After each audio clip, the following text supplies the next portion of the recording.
Slope, example 1, determine the slope of each line segment. Now, just a reminder in terms of terminology, a line segment will mean that there's endpoints. So if you can see on my line here at point B, there's not an arrowhead, but a point.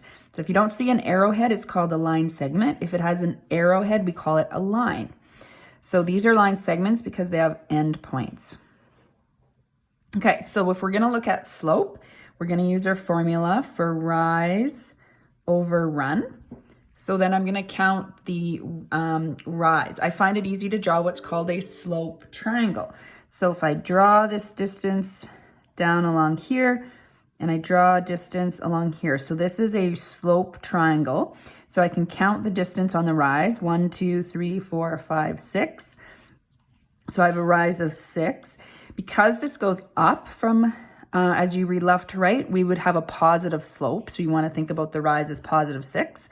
The run will count along here, 1, 2, 3, 4, 5, 6, 7, 8, 9, 10 is 10.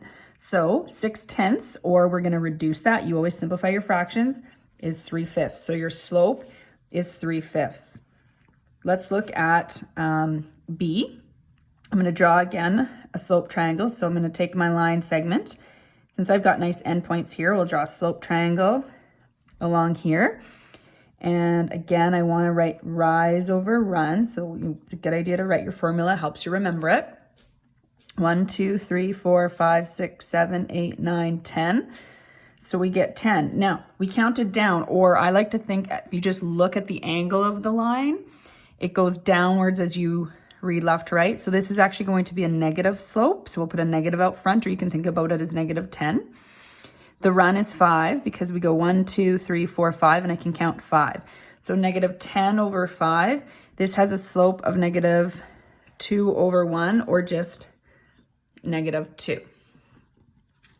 Let's take a look at just filling in these blanks here. So when a line segment or line increases from left to right, the slope is positive. So if it's going this direction, it's a positive slope. If the line segment decreases from left to right, the slope is negative. So if it goes downward as you are reading left to right, then you have negative slope.